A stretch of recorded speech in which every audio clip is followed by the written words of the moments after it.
By this time last year, Bola Ahmed Tinubu was already 1 month plus 1 day in office.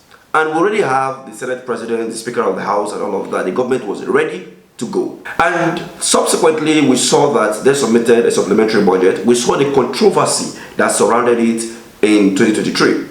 Now we are in June 2024 and the government is already submitting a supplementary budget, for approval. One of the questions that Nigerians we needed to ask, and the National Assembly we need them to tell us, the 2024 budget, what is the performance of the 2024 budget? What have the executive been able to achieve within the last 6 months?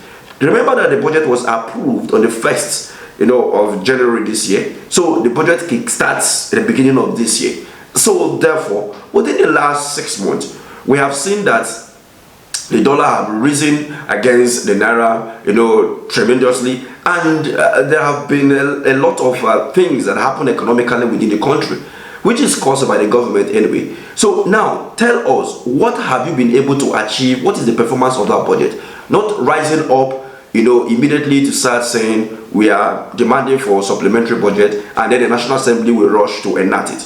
And Mr. Peter Obi is reviewing another thing, that this is a receipt for chaos, and he condemned the federal government that they are running a multiple budget concurrently. According to Mr. Peter Obi, on his X handle, he said all available evidence has confirmed that the Nigerian government is implementing 4 national budgets concurrently. This is in blatant disregard for fiscal responsibility, transparency, and accountability. It is also a receipt for chaos, confusion, and catastrophe. This intentional recklessness action will lead to frivolous items in the approved budget competing with essential projects for limited resources, further exhibiting the suffering of the Nigerian people. It indicates that the leaders are out of touch with reality and lack the competence to manage our national finance effectively.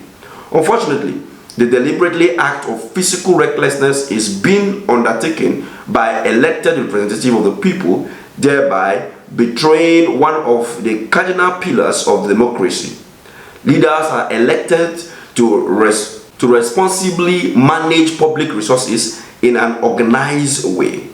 I respectfully appeal and in fact demand that this situation be reversed immediately in preference for a more responsible and transparent approach to budgeting. We must prioritize the needs of the Nigerian people, not the selfish interests of a few. This is a call to action for all leaders to desist from action that will further drive the country into economic chaos.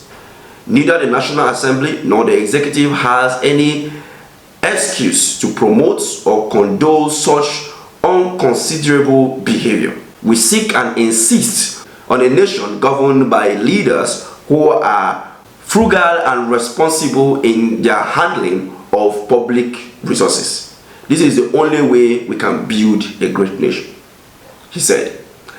So when you look at what Mr. Peter Obi is saying, I don't even understand. 4 budgets concurrently running in Nigeria. Wow. This is mind-blowing, because let's not forget that Senator Nenge once exposed these shenanigans and he was suspended for 3 months. And upon his return to the Senate, they brought about this budget, supplementary budget, and he asked this same question again. What is the performance of the budget that we are running before you are asking for supplementary budget? See, the way the country is being run these days, it looks like if we are not being careful, Nigeria will run into a state of anarchy very soon. Because I don't really understand. Look at the way the inflation is going up every day. They don't really care. The way they talk at the National Assembly, they don't really care about the people. And this that Peter Obi have exposed yesterday, man, I don't really get, because I'm really confused as to how will they be doing this kind of wickedness to Nigerians. Let me have your take in the comment section. Thank you for watching.